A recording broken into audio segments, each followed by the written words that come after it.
السلام علیکم ورحمۃ اللہ وبرکاتہ۔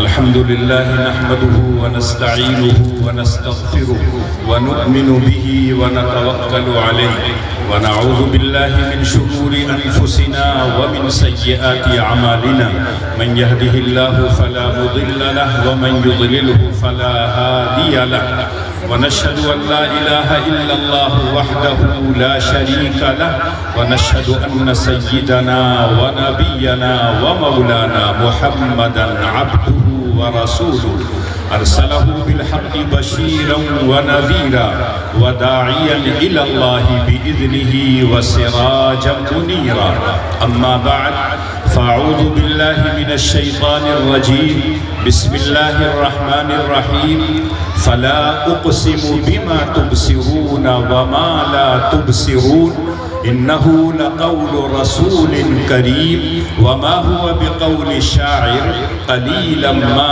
تؤمنون ولا بقول كاهن قليلا ما تذكرون تنزيل من رب العالمين وقال وإنه لتنزيل رب العالمين نزل به الروح الأمين على قلبك لتكون من المنذرين بلسان عربي مبين وقال يا أيها الذين آمنوا عليكم أنفسكم لا يضركم من ضل إذا اهتديتم إلى الله مرجعكم فينبئكم بما كنتم تعملون صدق الله العظيم۔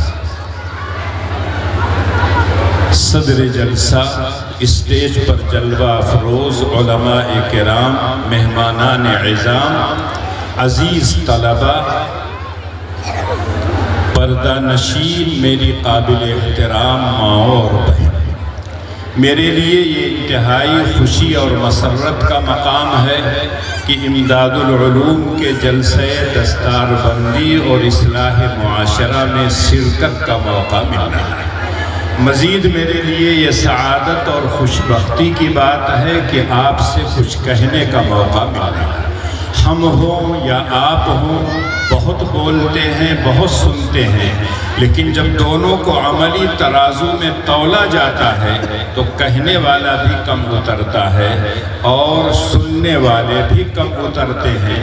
اللہ سے دعا گو ہوں کہ اللہ میری زبان سے کچھ مفید اور کارآمد باتیں کہلوا دیں جو آپ کے لیے بھی نفع بخش ہو، میرے لیے بھی مفید اور کارآمد ہو، اور ہم دونوں کو کہنے اور سننے سے زیادہ عمل کی توفیق عنایت۔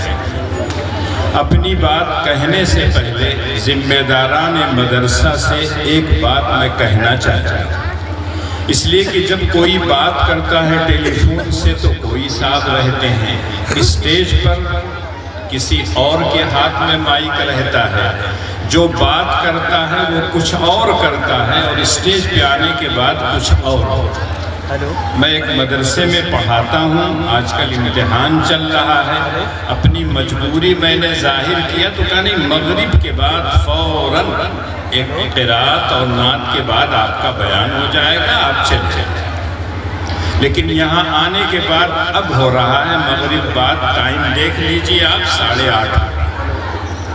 عشاء کی نماز تو تاخیر سے پڑھیں گے، وہ الگ چیز ہے، لیکن میں مدرسے کے جو ذمہ داران ہیں، خاص طور سے محتمم صاحب، ان سے میں گزارش کروں گا کہ جب بات کیا کیجئے تو جو بات طے ہو جائے اس کے مطابق بات کیجئے، اس لیے کہ ہم جیسے لوگ مجبور ہو جاتے ہیں۔ مجھ کو فجر سے پہلے اعظم گڑھ جانا ہے، امتحان چل رہا ہے، اگر امتحان نہ ہوتا تو پڑھائی ہوتی، دونوں صورتوں میں مجھ کو جانا ہے، اور پوری مجبوری میں اپنے ظاہر کر چکا، لیکن کہا نہیں، آپ بے فکر آئیے، انشاءاللہ جلدی پروگرام ختم ہو جائے گا، آپ کی ہم چھٹی کر دیں گے۔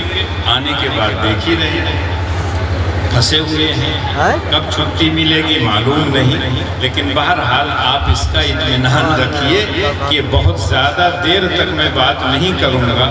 دو عنوان ہے، جلسہ دستار بندی اور اصلاح معاشرہ، اور جو میں نے قرآن کریم کی آیات پڑھی ہے انہی دونوں سے متعلق۔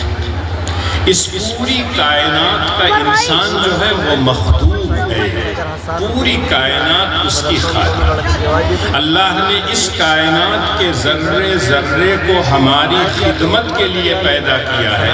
هو الذی خلق لکم ما فی الارض جميعا۔ جو کچھ بھی زمین میں اللہ نے پیدا کیا، اللہ کہتے ہیں یہ تمہارے فائدے کے۔ کہیں اللہ کہتے ہیں الم تروا ان اللہ سخر لکم ما فی السماوات وما فی الارض واسبغ علیکم نعمہ ظاہرۃ وباطنہ۔ اے لوگوں، تم دیکھتے نہیں ہو اللہ نے آسمان اور زمین کی ساری مخلوقات کو تمہارے لیے پیدا کیا ہے، تمہاری خدمت یہ ساری چیزیں کر رہی ہیں، اور اللہ نے کچھ نعمتیں ظاہری تم کو عطا کی ہیں جو آنکھوں سے دیکھتے ہو، اور کچھ نعمتیں ایسی ہیں جو دکھائی نہیں دی۔ یوں تو اللہ کی نعمتیں بے شمار ہیں، اس کو ہم آپ شمار نہیں کر سکتے۔ آج کے دور میں جو ٹیکنالوجی کا دور کہلاتا ہے، سائنس کا دور کہلاتا ہے، ایک زمانہ تھا سال میں جو کام ہوتا تھا آج وہ مہینوں میں ہونے لگا ہے، جو مہینے میں کام ہوتا تھا وہ ہفتے میں ہونے لگا، جو ہفتے میں کام ہوتا تھا وہ دن بھر میں ہو جاتا ہے، دن بھر میں جو کام ہوتا تھا وہ گھنٹوں میں ہو جاتا ہے۔ ایسے دور میں اگر کوئی شخص یہ کہے کہ اللہ کی نعمتوں کو شمار نہیں کر سکتے تو آج کا نوجوان ماننے کے لیے تیار ہے، اس لیے کہ ہم آپ مبالغہ آرائی کے قائل ہیں۔ ابھی ناظم جلسہ نے جتنا چڑھایا مجھ کو، اگر میں وہاں سے گروں گا تو کچھ بچوں گا نہیں، اس لیے میں ایک دیہات کا رہنے والا ہوں، اللہ نے کچھ علم دیا ہے، اس علم کی نشر و اشاعت مجھ سے جتنی ہو سکتی ہے وہ میں کرتا ہوں۔ بہت بڑا نہیں ہوں، بہت چھوٹا ہوں، اگر اسی دائرے میں رکھیں تو شاید ٹھیک ٹھاک رہے، لیکن میں دعا کرتا ہوں کہ اللہ تعالیٰ ان کے حسن ظن کے مطابق مجھ کو اس لائق ہے۔ تو بہرحال یہ پوری کائنات ہماری خادم ہے اور ہم اس کے مخدوم ہیں، لیکن اللہ جل شانہ نے نبیوں اور رسولوں کو بھیج کر بتا دیا کہ اللہ کی اس نعمت کو کیسے استعمال کرو گے، استعمال کرنا کیسے اس کا صحیح ہے، کیسے استعمال کرو گے تو یہ غلط ہو جائے گا۔ اللہ نے آنکھ دی ہے، آنکھ سے انسان بہت کچھ دیکھتا ہے، دور تک دیکھتا ہے، بہت چیزیں دیکھتا ہے، لیکن نبیوں نے آ کے بتایا ان آنکھوں سے کیا دیکھنا چاہیے، کیا نہیں دیکھنا چاہیے۔ کان سے انسان سنتا ہے، گانا بھی سن سکتا ہے، کتاب اللہ کی آیات بھی سن سکتا ہے۔ نبیوں نے آ کے بتایا کہ اچھی باتوں کو سنا کرو، غلط باتوں کو مت سنا کرو۔ زبان اللہ نے دی ہے بولنے کے لیے، اس زبان سے توحید کے کلمات بھی ہم کہہ سکتے ہیں، شرکیہ کلمات بھی کہہ سکتے ہیں، کسی کی غیبت بھی کر سکتے ہیں، کسی پر طعن و تشنیع بھی کر سکتے ہیں، کسی کی برائی بھی بیان کر سکتے ہیں، اور کسی کی اچھائی اور خوبیاں بھی بیان کر سکتے ہیں۔ حدیث میں آتا ہے کہ روزانہ سارے اعضاء زبان کے سامنے ہاتھ جوڑ کر کھڑے ہوتے ہیں کہ صحیح چلنا، اگر صحیح چلو گی تو ہم محفوظ رہیں گے، ورنہ تم تو بول کے اندر چلی جاؤ گی، 32 پہرے دار کے اندر رہو گی، اور پٹائی ہماری پیٹھ پر پڑے گا، گال پر تمانچہ پڑے گا، پتہ چلا کہ ٹانگ توڑ دیا کسی نے، ہاتھ توڑ دیا، تم تو اندر چلی جاؤ۔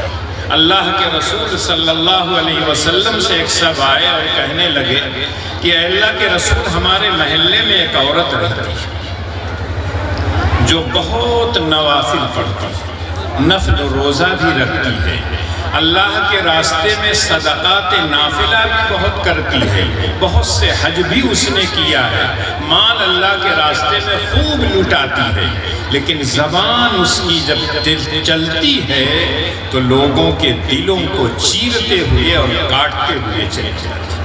اللہ کے رسول صلی اللہ علیہ وسلم نے چھوٹا سا جملہ کہا، ہی فی جہنم، وہ جہنم میں جائے، نماز روزہ سب زکوٰۃ سب ایک طرف، لیکن اس کی زبان کی جو غلطیاں تھیں ان غلطیوں کی وجہ سے جب پکڑی جائے گی تو جہنم میں جائے گی۔ دوسری عورت کے متعلق اللہ کے رسول سے پوچھا گیا کہ ایک عورت ہے واجبات اور فرائض کو ادا کرتی ہے، نوافل نہیں پڑھتی ہے، نہ نفل روزہ رکھتی ہے، نہ نفلی صدقات ادا کرتی ہے، واجبات صرف ادا کرتی ہے لیکن گناہوں سے بچتی ہے، زبان جب اس کی چلتی ہے تو ایسا لگتا ہے کہ گلابوں کی پنکھڑیاں ہیں، ایسا لگتا ہے کہ لوگوں کے دلوں میں اثر کر رہی ہے۔ اللہ کے رسول نے کہی ہے پھر چلتا ہے۔ اسی طرح سے اللہ کے رسول کی ایک چھوٹی سی حدیث ہے، جس ملک میں ہم رہتے ہیں سارے لوگ طرح طرح کی گارنٹیاں دیتے ہیں، لیکن آپ کے نبی یا آخر الزمان نے ایک گارنٹی دی ہے، مَن يَضْمَنُ مَا بَيْنَ لِحْيَيْهِ وَمَا بَيْنَ فَخِذَيْهِ أَضْمَنْ لَهُ الْجَنَّةَ۔ اے لوگوں، دو چیزوں کی گارنٹی تم دے دو اور میں ایک چیز کی گارنٹی تم کو دیتا ہوں، جبڑوں کے بیچ میں جو زبان ہے اس کو صحیح استعمال کرو گے، دونوں نالوں کے بیچ میں جو شرمگاہ ہے اس کو صحیح استعمال کرو گے۔ اللہ کے رسول کہتے ہیں جو مجھ کو گارنٹی دے دے کہ صحیح استعمال کروں گا، مجھ سے جنت کا ٹکٹ لے لے، جنت کی گارنٹی۔ رب کائنات کے سب سے چہیتے رسول، آخری رسول کا یہ جملہ ہے، یہ کسی بزرگ کا قول نہیں ہے، کوئی مبالغہ نہیں ہے، یہ دونوں اگر محفوظ ہو جائے تو انسان جنت کے راستے پر چل پڑتا ہے۔ یقینی طور پر اللہ جل شانہ نے نہ جانے کیسی کیسی نعمتوں کا ذکر کیا ہے، لیکن ان تمام نعمتوں کا ذکر تھوڑی دیر میں ہو نہیں سکتا۔ آپ کے جلسے کا جو عنوان ہے اس میں دو نعمت ہم کو اور آپ کو ملی ہے، ایک اللہ کے آخری رسول اور اللہ کے آخری رسول کے ذریعے ہم کو قرآن کی شکل میں دستور حیات بلکہ آب حیات کہیے ہم کو اور آپ کو ملا۔ جہاں جہاں قرآن نے اپنا تعارف کرایا ہے وہاں اللہ جل شانہ نے نبی کی ذمہ داریوں کو بھی ذکر کیا ہے۔ سورہ بقرہ میں دو آیت ہے، ایک تو حضرت ابراہیم خلیل اللہ کی دعا، جب بیت اللہ کی انہوں نے تعمیر کی تو اللہ سے انہوں نے دعا کی، ربنا تقبل منا انک انت السمیع العلیم، اے میرے پروردگار، اے میرے پالنہار، اے میرے مالک، ہمارے اور ہمارے بیٹے کا جو کام تھا ہم دونوں نے کر دیا، تیرے گھر کو بنا دیا، اب قبول کرنا یہ آپ کا کام ہے، قبول کر لیا تو ہماری بن جائے گی، اور آپ نے اگر رد کر دیا تو ہم احتجاج نہیں کر سکتے، ہم دھرنا نہیں دے سکتے، ہم تو صرف زبان سے کہہ سکتے ہیں ربنا تقبل منا انک انت السمیع العلیم۔ دوسری دعا تھی کہ اے میرے پروردگار ہم دونوں باپ بیٹوں کو اپنا مطیع و فرما بردار بنا دے، اور ہمارے خاندان میں جو جماعت تیار ہو وہ آپ کی مطیع و فرما بردار ہو، اور اسی میں ایک ایسا نبی آپ بھیج دیجئے جس کی ذمہ داریاں کیا ہیں، یتلو علیہم آیاتک ویعلمہم الکتاب والحکمہ ویزکیہم انک انت العزیز الحکیم۔ اسی مضمون کو اللہ نے پھر سورہ بقرہ میں ذکر کیا، جہاں احسان کے طور پر کہا کہ اے ابراہیم خلیل اللہ میں نے آپ کی دعا کو قبول کر لیا۔ پھر اللہ نے مومنین سے کہا لقد من اللہ علی المؤمنین اذ بعث فیہم رسولا من انفسہم یتلو علیہم آیاتہ ویزکیہم ویعلمہم الکتاب والحکمہ وإن کانوا من قبل لفی ضلال مبین۔ یہی آیت تھوڑا سا الفاظ کی تبدیلی کے ساتھ سورہ جمعہ میں اللہ نے ذکر کیا، وہاں بھی یہی یتلو علیہم آیاتی ویزکیہم ویعلمہم الکتاب والحکمہ۔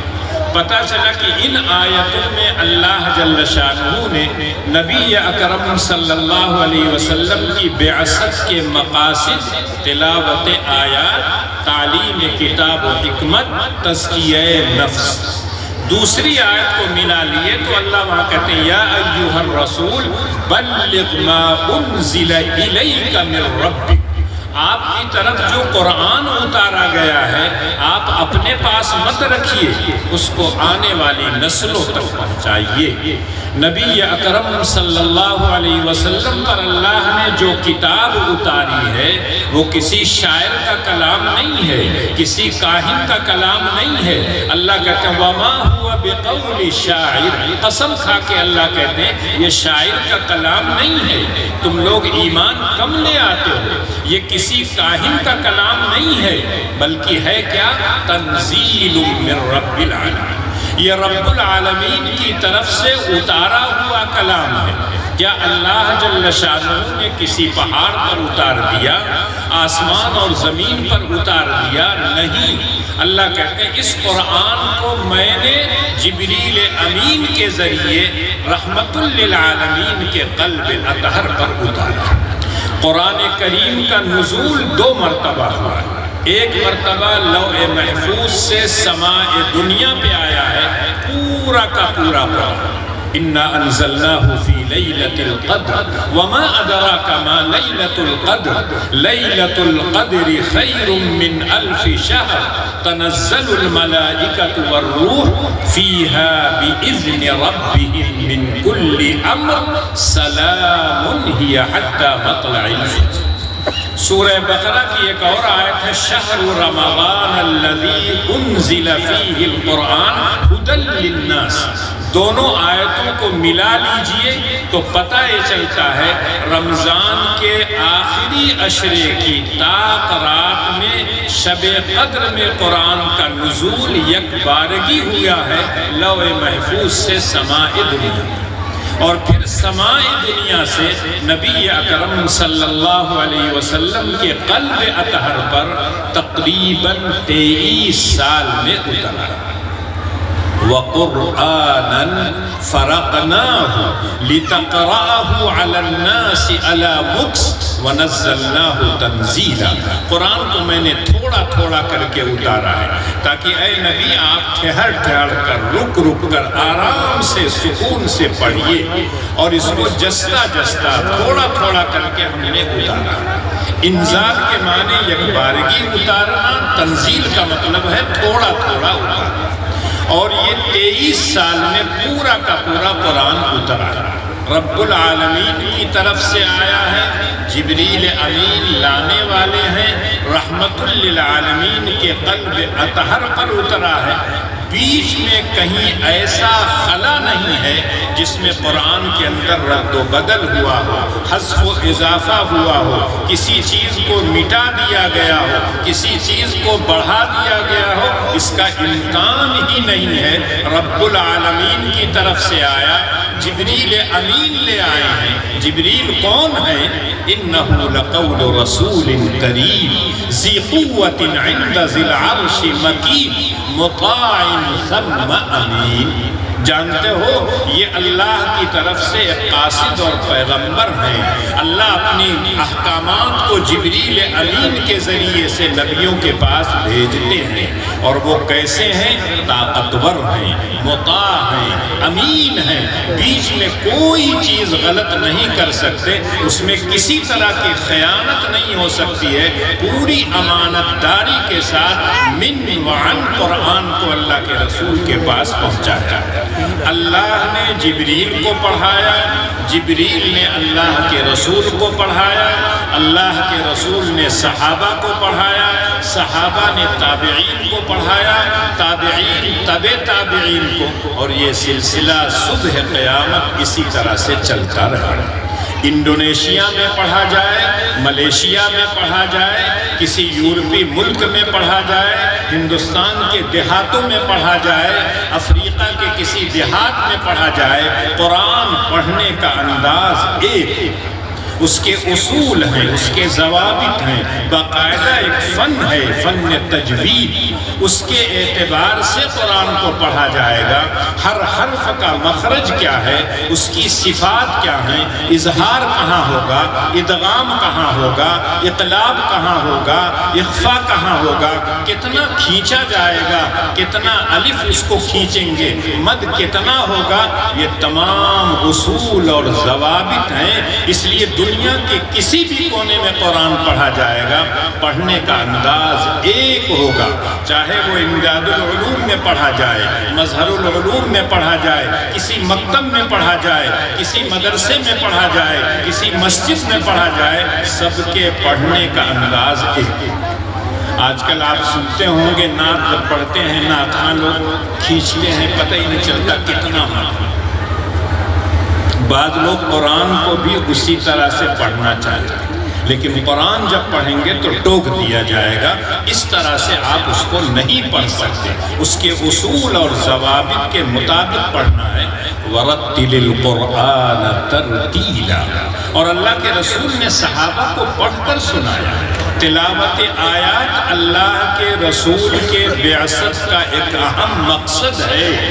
جبکہ آپ قرآن کو کسی کو سکھائیں تب بھی تلاوت کریں گے، تزکیہ نفس اگر کرتے ہیں قرآن کی آیات کی روشنی میں تب بھی آپ تلاوت کریں گے، قرآن کے معانی کو بیان کریں گے تب بھی تلاوت کریں گے، درس قرآن دیں گے تب بھی آپ تلاوت کریں گے، قرآن کا ترجمہ پڑھائیں گے، تفسیر پڑھائیں گے تب بھی آپ تلاوت کریں گے۔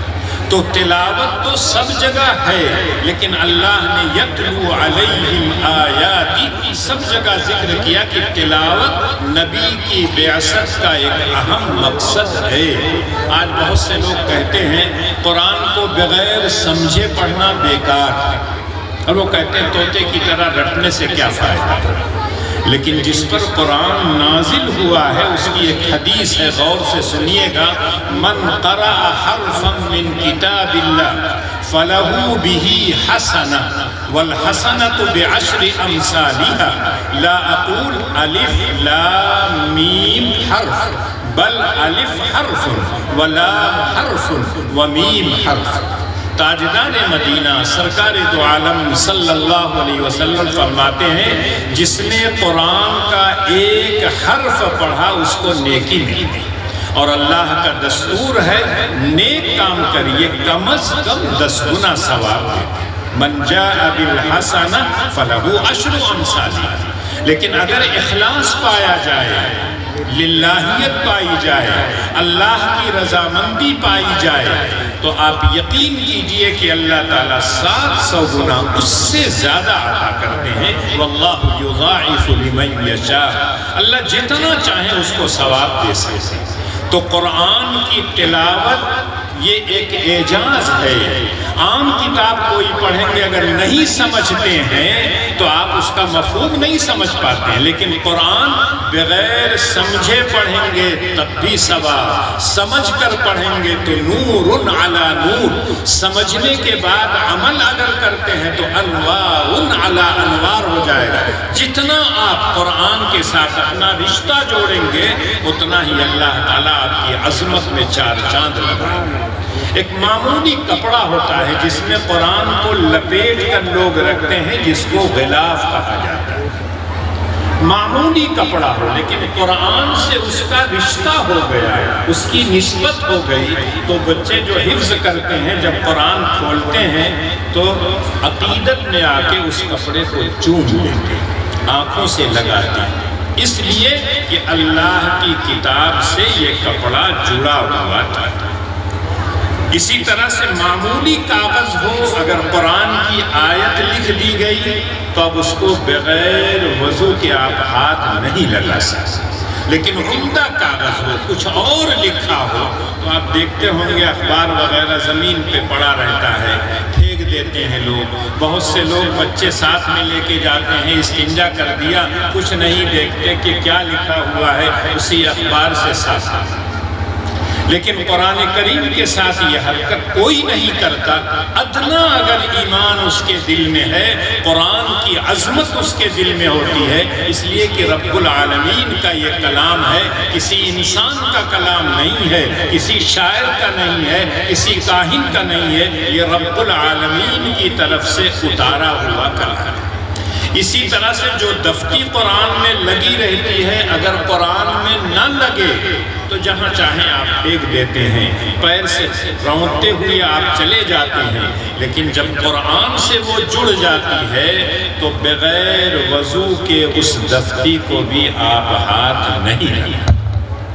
میں آپ سے پوچھنا چاہتا ہوں، اگر اس دفتی کی عظمت میں 4 چاند لگ سکتا ہے، معمولی کپڑے کی قدر و قیمت بڑھ سکتی ہے، معمولی لکڑی جو رحل بنا کے ٹپائی بنا کے قرآن رکھ کے پڑھا جاتا ہے، اگر اس کی عظمت بڑھ سکتی ہے تو آپ اشرف المخلوقات ہیں، مسجود ملائکہ ہیں، خلیفۃ اللہ ہیں۔ اگر آپ اپنا رشتہ قرآن سے جوڑیں گے تو کیا آپ کی عظمت میں 4 چاند نہیں لگے گا؟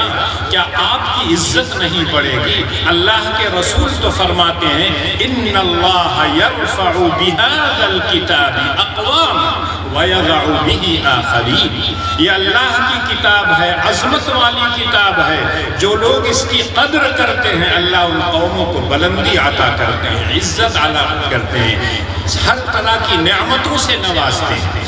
اور جو لوگ قرآن کی عظمت کا، تقدس کا لحاظ نہیں کرتے، اللہ ان کو پستی میں ڈالتے ہیں۔ یہ کتاب تو وہ ہے جس کے بارے میں اللہ کے رسول فرماتے ہیں خیرکم من تعلم القرآن وعلمہ، تم میں بہتر وہ ہے جو قرآن پڑھے، قرآن پڑھائے، قرآن سیکھے، قرآن سکھائے۔ چاہے مکتب میں قاعدہ پڑھایا جاتا ہو، مکتب میں ناظرہ پڑھایا جاتا ہو، دیکھ کے بچے قرآن پڑھتے ہوں، حفظ کی درسگاہ میں بیٹھ کر قرآن کو یاد کرتے ہوں، عربی کی درسگاہ میں بیٹھ کے ترجمہ پڑھتے ہوں، تفسیر پڑھتے ہوں، یا مسجدوں میں بیٹھ کر کوئی درس دیتا ہے یا کوئی وعظ و نصیحت کرتا ہے، اس کے دوران جو قرآن پڑھتا ہے، سب خیرکم من تعلم القرآن وعلمہ میں داخل۔ لیکن میں اس مجمع سے پوچھنا چاہتا ہوں آپ لوگوں سے، پردے میں جو میری مائیں اور بہنیں بیٹھی ہیں، کیا ہمارے دل میں ان لوگوں کی قدر ہے؟ خیرکم من تعلم القرآن وعلمہ۔ ہم تو آج کہتے ہیں کوئی انجینئر اگر بن جاتا ہے، کوئی ڈاکٹر بن جاتا ہے، کوئی سائنسداں بن جاتا ہے، کوئی اور علوم حاصل کر لیتا ہے تو کہتے ہیں اعلیٰ تعلیم حاصل کی۔ لیکن قرآن کی عظمت، قرآن کو جو صحیح پڑھتا ہو، قرآن کو سمجھتا ہو صحیح، قرآن کے مطابق عمل کرتا ہو، قرآن کی تعلیمات کو لوگوں تک پہنچاتا ہو، کیا آپ کے دل میں بھی وہی قدر ہے جو رسول اکرم صلی اللہ علیہ وسلم نے فرمایا ہے؟ ہرگز۔ اعظم گڑھ میں رہتا ہوں، ایک مرتبہ ایک صاحب آئے اور کہنے لگے کہ ہمارے یہاں رواج ہے کوئی مر جاتا ہے سورہ بقرہ 40 دن پڑھاتا۔ میں نے کہا ٹھیک ہے بھائی، کس لیے پڑھاتے ہو؟ روح بھگانے کے لیے کہ روح کو بلانے کے لیے؟ کہا یہ سب معلوم نہیں، ایک رسم۔ تو میں نے کہا جو پڑھنے کے لیے آتا ہے کیا دیتے؟ کہنے وہ تو بعد میں بتاؤں گا، لیکن حافظ جی جو آتے ہیں کمرے میں آئے 2 منٹ کے بعد کہتے ہیں سورہ بقرہ ہو 2.5 پارہ ہے، 2.5 پارہ 2 منٹ میں پڑھ لیں گے۔ تو میں نے کہا کتنا دیتے؟ کہا وہی جو سب لوگ دیتے ہیں۔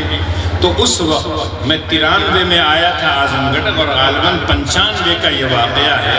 انہوں نے کہا 3000 3,500۔ وہ درزی تھے۔ میں نے آپ کے ہاں جو بٹن لگاتا ہے اس کو کتنا دیتے؟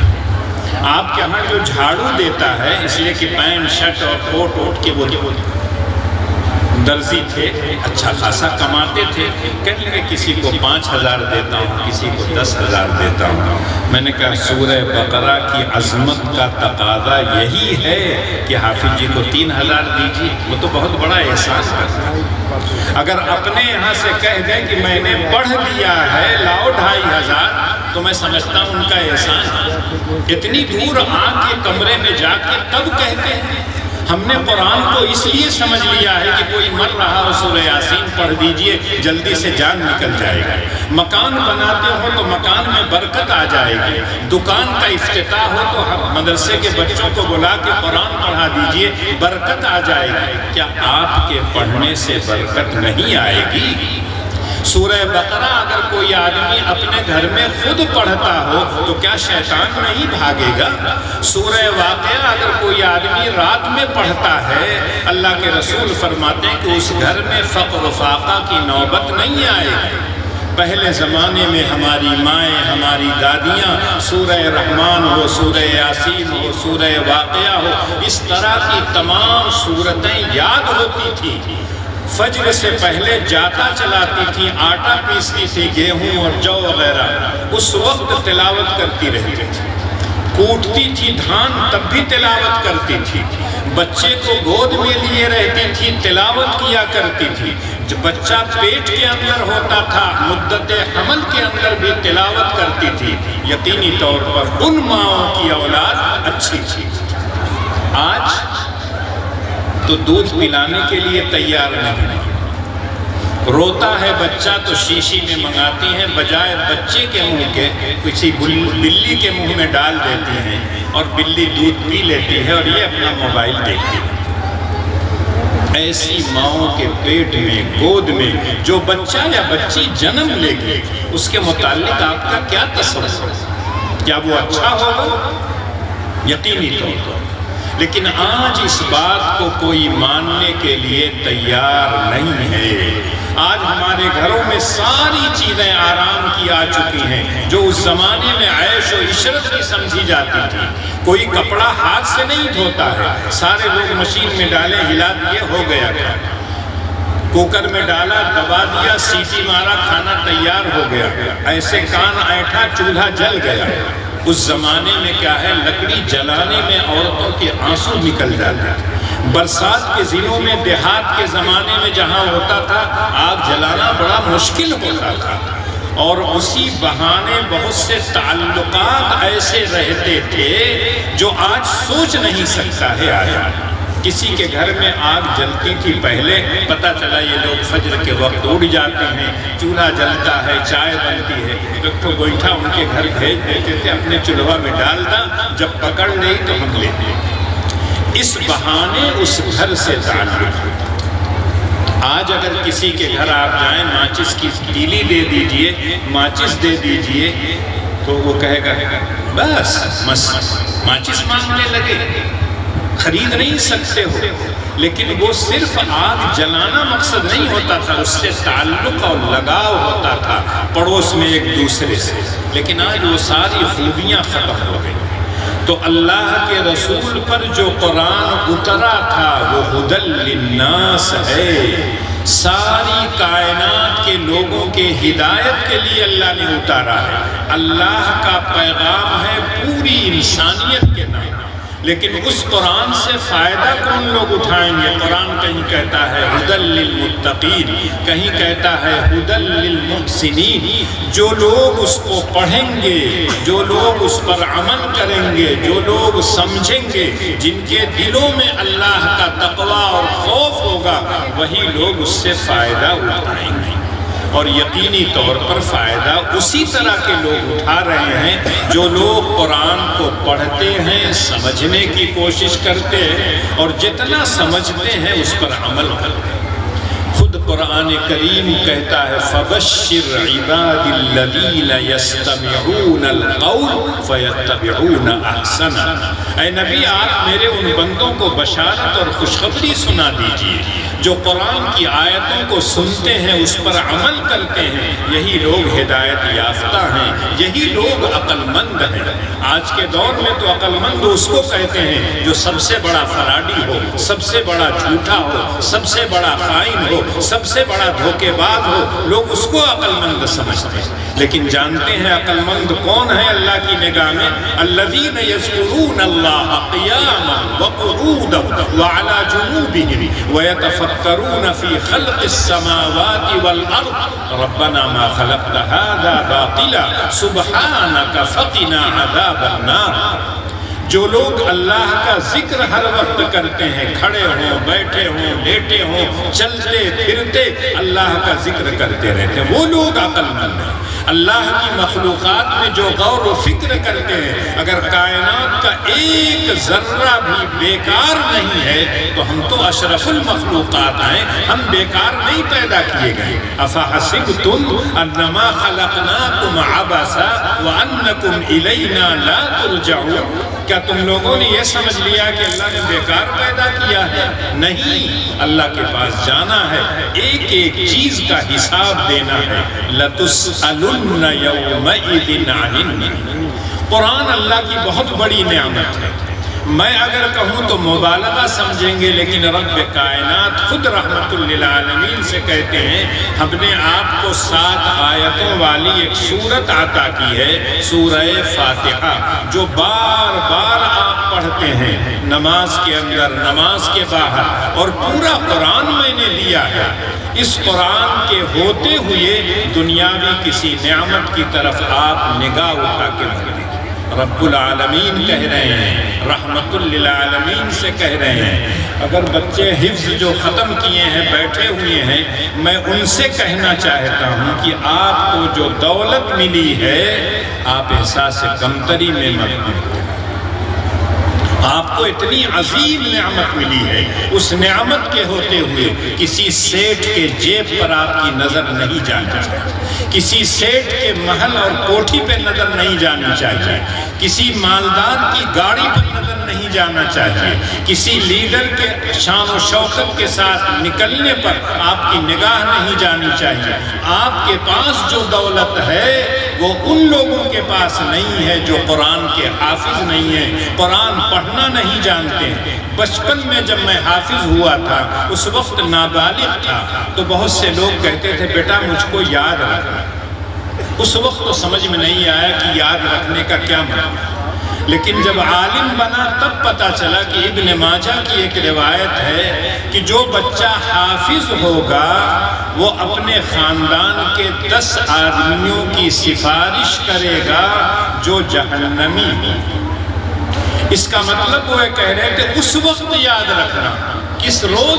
یوم یفر المرء من اخیہ و امہ و ابیہ و صاحبتہ و بنیہ، جس روز کوئی کسی کا ہمدرد نہیں ہوگا، کوئی کسی کا تعاون کرنے کے لیے تیار نہیں ہوگا، اس دن نفسا نفسی کا عالم ہوگا۔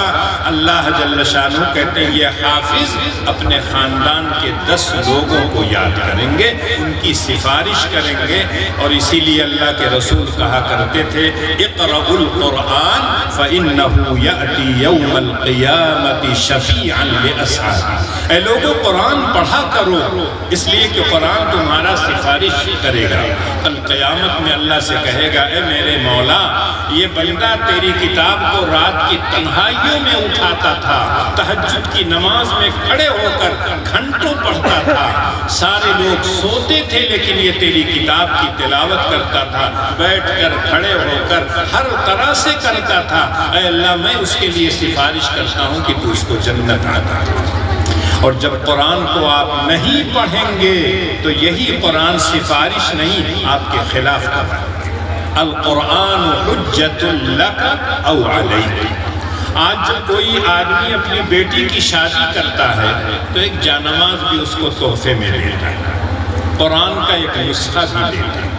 لیکن اگر گھر میں بچی نے قرآن نہیں پڑھا ہے، قرآن پڑھنے کی عادت نہیں ڈالی ہے، تو کیا نئے گھر میں جو اس کا اپنا ہے وہاں قرآن پڑھے گی؟ نماز اپنے باپ کے گھر میں نہیں پڑھا ہے تو کیا وہاں جائے گی تو نماز پڑھے گی؟ گھر میں بچیوں کو قرآن پڑھائیے، قرآن کی کچھ سورتیں یاد کرائیے، نماز کی پابندی کروائیے، تب وہ اپنے یہاں جائے گی تو قرآن پڑھے گی، نماز بھی پڑھے گی، ورنہ قرآن اسی طرح سے رکھا رہ جائے گا، اور کل قرآن یہی جا کے اس کے خلاف گواہی دے گا کہ اس کی الماری میں میں سجا ہوا تھا لیکن کبھی اس نے اٹھایا نہیں۔ آج جس کو دیکھیے مسجد میں میری طرف سے تو قرآن بھیجا گیا۔ اگر مسجد میں قرآن بھرا پڑا ہے تو اس پیسے کو کہیں اور خرچ کر دیجئے۔ قرآن کا ڈھیر لگا ہوا ہے، کوئی پڑھنے والا نہیں، مٹی اور گرد و غبار پڑ جاتا ہے۔ ہم اپنے لیے تو نہ جانے کیسے کیسے لباس استعمال کرتے ہیں، اللہ کی کتاب ویسے ہی رکھی رہتی ہے، نہ اس کا کوئی غلاف ہے، نہ اس کو لپیٹ کر کسی کپڑے میں رکھتے ہیں، ایسے ہی رکھ دیتے ہیں اور گرد و غبار سے ہٹا پٹا رہتا ہے، اور جب کوئی انسان اٹھاتا ہے تو ہاتھ بھی میلا ہو جاتا ہے، کپڑا بھی گندا۔ کیا اللہ کی کتاب کی عظمت کا یہی تقاضا ہے؟ ہرگز نہیں۔ اس لیے ہم کو اور آپ کو 10 مرتبہ نہیں 1000 مرتبہ سوچنا چاہیے کہ اللہ کی اتنی بڑی دولت ہم کو ملی ہے، اگر ہم اس کی قدر کریں گے تو یقینی طور پر اللہ بھی قدر کریں گے، اللہ کی مخلوق بھی قدر کریں گے۔ اللہ کے رسول فرمایا کرتے تھے اکرموا حملۃ القرآن، جو حاملین قرآن ہے، سینوں میں قرآن کو محفوظ کر لیا ہے، قرآن کے معنی اور مفاہیم کو جانتے ہیں، ایسے قاریوں کو، ایسے حافظوں کو، ایسے عالموں کو تقریب کیا کیجیے، ان کی تعظیم کیا کیجیے، ہر طرح کا ان کا تعاون کیا کیجیے۔ لیکن آج جب کہا جائے کہ اپنے بچوں کو امداد العلوم میں داخل کرا دیجئے تو پہلا سوال لوگ کرتے ہیں مولوی صاحب کہاں سے کھائی؟ مدرسے میں جائے گا کتنی تنخواہ دیں گے؟ 5000 10,000، اس سے زیادہ تو نہیں دیں گے، کہاں سے وہ کھائے گا؟ ایک عدد بیوی آ جائے گی، پھر پتہ چلا کہ 1 سال کے بعد ایک نیا مہمان آ گیا، پھر اس کے بعد دوسرا آ گیا، تیسرا آ گیا، پہلے 1 تھا، 2 ہوئے، 5 ہوئے، ان 5 کا خرچہ کون برداشت کرے؟ جبکہ اللہ کہتے ہیں روزی میں دیتا ہوں، روزی میں نے تقسیم کر دیا ہے، کسی کو زیادہ کسی کو کم، اس میں انسان کا کوئی دخل نہیں ہے۔ نحن قسمنا بینہم معیشتہم فی الحیات الدنیا ورفعنا بعضهم فوق بعض درجات لیتخذ بعضهم بعضا سخریا۔ اللہ نے کسی کو مالدار بنایا، کسی کو غریب بنایا تاکہ دنیا کا نظام چلتا ہے۔ سارے لوگ مالدار ہو جائیں گے، سڑک پر جھاڑو کون دے گا؟ آپ کے گھر کی صفائی کون کرے گا؟ آپ کے کارخانے میں کام کون کرے گا؟ اللہ نے کچھ لوگوں کو بہت سی صلاحیتیں دی ہیں، علم دیا ہے، فن دیا ہے، محنت اور طاقت ان کو دیا ہے، وہ خرچ کرتے ہیں، آپ پیسہ دے دیتے ہیں، دونوں خوش ہیں۔ لیکن اللہ کہتے ہیں سب سے بہترین روزی کیا ہے؟ وَمَن يَتَّقِ اللَّهَ يَجْعَلْ لَهُ مَخْرَجًا وَيَرْزُقْهُ مِنْ حَيْثُ لَا يَحْتَسِبُ۔ لیکن جو تقوی کی زندگی اختیار کرتے ہیں، اللہ کے اوامر پر چلتے ہیں، اللہ کی منہیات سے اپنے آپ کو روکتے ہیں، اللہ کہتے ہیں ان کو ہم نہ جانے کتنے راستے ان کے لیے کھول دیتے ہیں۔ بوڑھے لوگ بیٹھے ہوں گے، اگر میری عمر سے زیادہ کے لوگ ہوں گے تو وہ جانتے ہیں کسی زمانے میں یہاں کے لوگ برما جاتے تھے، جب برما میں ذریعہ معاش ختم ہو گیا تو ملیشیا، سنگاپور جانا، وہاں جب کچھ پریشانی ہوئی تو پتہ چلا خلیج کے ممالک میں چلے گئے۔ اب خلیج میں بھی پریشانی ہو رہی ہے تو کہتے ہیں کہاں سے خریدے؟ جس نے پیدا کیا ہے وہ روزی، اس نے وعدہ کر رکھا ہے وَمَا مِن دَابَّةٍ فِي الْأَرْضِ إِلَّا عَلَى اللَّهِ رِزْقُهَا۔ بلی کو وہ کھلا سکتا ہے، کتے کو وہ کھلا سکتا ہے، سور کو وہ کھلا سکتا ہے، بندر کو وہ کھلا سکتا ہے، حشرات الارض کو وہ کھلا سکتا ہے۔ تو وہ انسان جو اشرف المخلوقات ہے، اللہ کی کتاب کو پڑھتا اور پڑھاتا ہے، اس کی تعلیمات کو لوگوں تک پہنچاتا ہے، کہ اللہ اس کو نہیں کھلائیں گے؟ اچھا جتنا مدرسے میں پڑھنے کے وقت اس نے نہیں کھایا تھا، پڑھنے کے بعد اگر اسی راستے میں صحیح طور پر لگا رہا، اللہ کی خوشنودی اور رضا جوئی مقصود ہو، تو آپ یقین کیجئے کہ لوگ زبردستی کھلاتے ہیں، لوگ زبردستی اپنی گاڑیوں پر بیٹھاتے ہیں۔ قاری صدیق صاحب رحمۃ اللہ علیہ ابھی بہت جلدی دنیا سے گئے ہیں، اخیر عمر میں نہ جانے کتنے سیٹھ صاحب لوگ گاڑیاں لے کے پہنچتے تھے، قاری صاحب میری گاڑی میں بیٹھ جائیے، میری گاڑی میں بیٹھ جائیے، لیکن وہ پوچھتے تھے کہ اصل دائی کون ہے، مجھ کو دعوت کس نے دیا تھا، کہاں مجھ کو جانا ہے؟ جو شخص آتا اسی کی گاڑی میں بیٹھتے، چاہے وہ پرانی ہوتی چاہے وہ نئی ہوتی، اس سے کوئی مقصد نہیں۔ اسی طرح سے جب ہم لوگ نکلتے ہیں تو بہت سے لوگ کہتے ہیں آج تو توڑیا، کیا توڑیں گے؟ لکڑی توڑیں گے، کسی بچے کو ماریں گے، اس کا مطلب اچھا کھائیں گے جہاں جانا چاہے نہ ملے۔ ایک جگہ میں نے یہی جملہ نقل کر دیا، اتفاق سے وہاں صرف چائے پانا تھا، تو بعد میں وہ لوگ معذرت کرنے لگے، میں نے کہا نہیں یہ عام لوگ کہتے ہیں، ہم سے تو کہیں گے کہ قرآن کی بدولت آپ کو اچھا کھانا مل رہا ہے، اور جب ان کی اولاد کو کہیں گے اس طرح کے مدارس میں داخل کر دیجئے تو کہیں گے کہاں سے کھائیں گے؟ اللہ اس طرح کے مدارس کے لوگوں کو اتنا کھلاتے ہیں، اتنا اچھا کھلاتے ہیں کہ آپ سوچ نہیں سکتے۔ ایک جگہ میں نے کہہ دیا یہی بات کہ جو لوگ ملیشیا اس وقت کماتے تھے جب میں بچپن میں چھوٹا تھا کہ وہ چڈا پہن لیتے تھے یا لنگی ایک پہنتے تھے ایک بنیان اور بڑا ریڈیو لے آتے تھے اپنے دروازے لگا کے خبر وبر سنتے تھے، لیکن ان کے بدن پر کرتا پائجامہ اچھے قسم کا لباس کبھی نہیں تھے۔ تو میں نے کہا ملیشیا میں ساری عمر کمایا، ایک لنگی اور چڈے میں چلے گئے اور ایک بنیان میں، لیکن ایک مولوی ایک مدرسے میں پڑھتا ہے، جلی ہوئی دال کھاتا ہے، روٹی کھاتا ہے، اور اس کے بعد جب اللہ اس کو علم کی دولت سے نوازتے ہیں تو اتنا کھلاتے ہیں کہ آپ لوگ خود کہتے ہیں کہ عیسیٰ ہردم مشیہ پہ تاؤ دیے رہا تھا۔ پتہ چلا کہ گاڑی سے ہر وقت جا رہے ہیں، کہاں سے تیل آتا ہے، کہاں سے پیٹرول آتا ہے۔ ارے جس کے راستے میں آپ لگے ہیں وہ دے رہا ہے تو آپ کو کون سی پریشانی؟ حضرت سلیمان نے تو اللہ سے کہا تھا رب ہب لی ملکا لا ینبغی لأحد من بعدی انک انت الوہاب، اے اللہ مجھے ایسی سلطنت عطا کر دے جیسی سلطنت کسی اور کو آپ نہ دیجیے۔ اور ایک جملہ کہا تھا انک انت الوہاب، آپ بہت بڑے داتا ہیں، بہت دینے والے ہیں۔ اگر سلیمان کو اتنی بڑی سلطنت دے دیتے ہیں تو آپ کی عزت، آپ کی کبریائی میں کوئی کمی نہیں آئے گی۔ اللہ نے دیا، جنات ان کے تابع کر دیا، ہوائیں ان کے تابع ہو گئیں، غدوها شہر وروحها شہر، تخت پر بیٹھتے ہوا کو حکم دیتے اڑا کے لے کے چلی جاتی۔ صبح کا جو سہانا وقت ہوتا ہے، شام کا جو عصر سے مغرب کا وقت ہوتا ہے، اتنی دیر میں ایک مہینے کی مسافت ہے۔ لیکن ہم لوگ اللہ سے جب دعا کرتے ہیں تو کیا کہتے ہیں؟ اللہ تعالیٰ 56 کروڑ کی چوتھائی دی۔ ارے بھیا چوتھائی کہیں مانگا تھے؟ 56 کروڑ سے زیادہ مانگو نا۔ اس کے خزانے میں کوئی کمی نہیں ہے، وہ تو دے گا، تب بھی کوئی کمی نہیں ہے۔ سمجھانے کے لیے اللہ کے رسول نے کہا ایک سوئی کو سمندر میں ڈبا کے نکالیے، سوئی میں جتنا پانی لگا رہتا ہے اللہ ساری مخلوق کی ساری چیزیں دے دیں گے، تب بھی اللہ کی عظمت، اس کی کبریائی، اس کے خزانے میں اتنی بھی کمی نہیں ہے۔ یہ صرف سمجھانے کے لیے کہا ہے، ورنہ اللہ کے یہاں کوئی کمی نہیں۔ تو یقینی طور پر جن بچوں نے حفظ کیا ہے، بڑی دولت حاصل کی ہے، میں ان کو یہ نصیحت کرنا چاہتا ہوں کہ حفظ جو ہے یہ جیون روگ ہے۔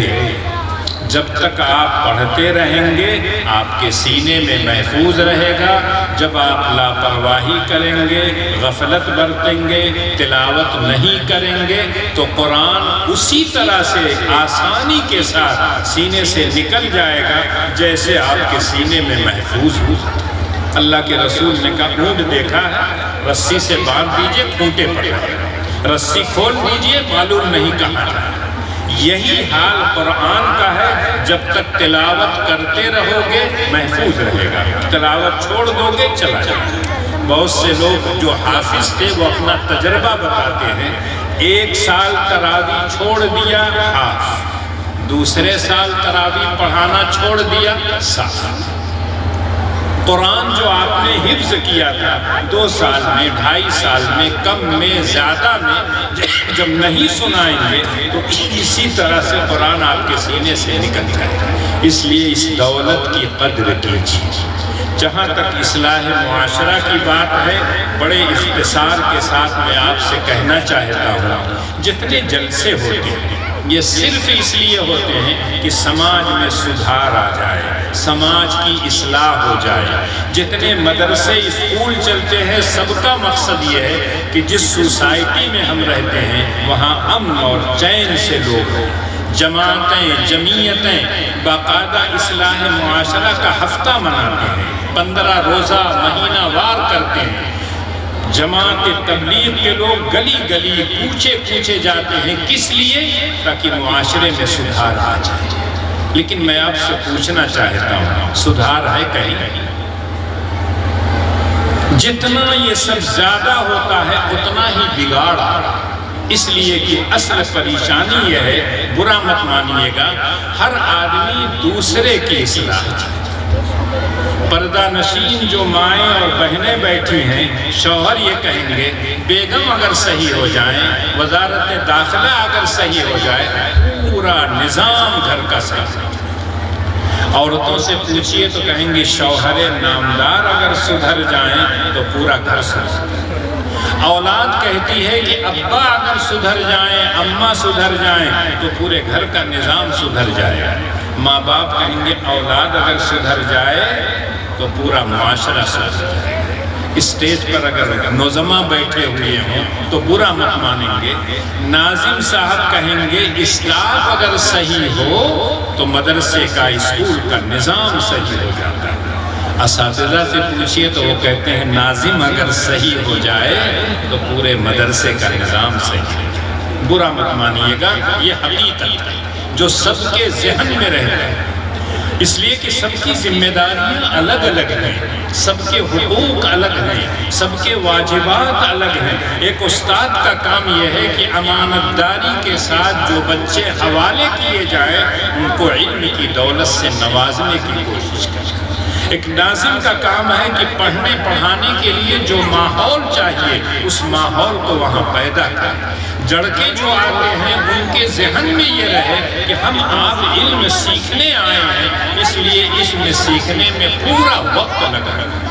قاری صاحب رحمۃ اللہ علیہ، قاری طیب صاحب رحمۃ اللہ علیہ جب تک تھے دیوبند میں میں پڑھتا تھا تو ان کی مجلس میں میں جایا کرتا تھا۔ جب وہ دیوبند میں رہتے تھے تو شہر کے معززین بھی آتے تھے، اساتذہ بھی کچھ آتے تھے، ہم جیسے طالب علم بھی جاتے تھے۔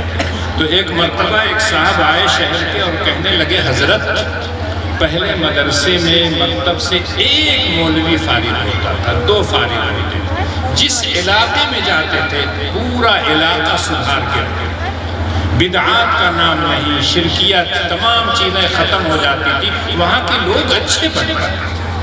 جب ہم پڑھتے تھے تو 350 لڑکے دورے میں تھے، اس زمانے میں 3.5 پونے 4، آج تو ہزاروں اور 2 نہیں کئی ادارے کھل گئے۔ تو انہوں نے کہا اس وقت کے لحاظ سے کہا کہ یہ جو سینکڑوں مولوی تیار ہوتے ہیں ہر سال وہ کہاں جاتے ہیں؟ دکھائی نہیں دیتے، ان کے اثرات نہیں دکھائی دیتے۔ تو قاری صاحب نے سنا اور مسکرائے، اس کے بعد کہنے لگے اوپر سے لے کر نیچے تک سب کے اندر خرابی آئی۔ جو لوگ پیسہ دیتے ہیں وہ یہ نہیں دیکھتے کہ یہ جائز کمائی ہے، حلال کمائی ہے، کیسی ہے۔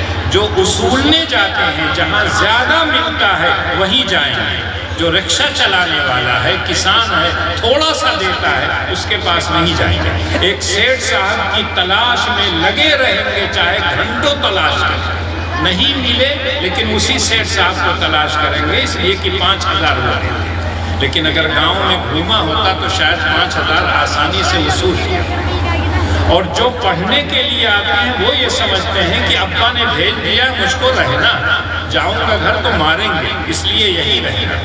جو استاد پڑھانے کے لیے آتا ہے وہ سوچتا ہے جیسی تنخواہ ہے ویسے ہی ہم پڑھائیں گے، تنخواہ اگر ٹھیک ٹھاک ہوگی تو محنت سے پڑھائیں گے، تنخواہ ویسی ہوگی تو ویسے ہی پڑھائیں گے۔ تو انہوں نے کہا نیچے سے اوپر تک سب کے اندر کمی ہے، اخلاص کی کمی، جائز اور حلال کمائی کی کمی ہے، اور جب اس کا اثر مدارس میں آئے گا تو یہی حال ہے۔ اور آج آپ دیکھ لیجئے نہ جانے کتنے مولوی ہر سال فارغ ہوتے ہیں، لیکن اس کے باوجود کسی بھی مدرسے میں چلے جائیے اچھے حافظ کی تلاش، اچھے استاد چاہیے جو حدیث پڑھائے، فقہ پڑھائے، قرآن پڑھائے۔ کسی اسکول میں چلے جائیے تو وہاں بھی ضرورت ہے، کسی امام کی تلاش ہوتی ہے، اچھا امام دے دیجیے۔ لیکن جب تنخواہ کی بات آتی ہے تو وہی پرانے زمانے، امام اچھا قاری ہو، حافظ ہو، عالم ہو، جمعہ کا بیان بھی کرتا ہو، جھگڑا وگڑا گاؤں میں ہو جائے تو صلح بھی کرا دے، ٹھیک ٹھاک کر دے۔ اس کے بعد مسجد کی چٹائیاں بھی وہی بچھائے، پنکھا بھی وہی چلائے، لائٹ بھی وہی چلائے، اور اس کے بعد تنخواہ وہی جو دیتے۔ سیٹھ صاحب آ گئے، امام صاحب نے پنکھا نہیں چلایا، کیا بنتے ہیں آپ امام؟ پنکھا نہیں چلا سکتے، امام آپ نے رکھا ہے۔ امام کی اقتداء آپ کو کرنا ہے، امام سے آپ بات تو ڈھنگ سے کیجئے، لیکن امام کی قدر آپ کے دل میں نہیں ہے تو کیسے آپ اس کی قدر کریں؟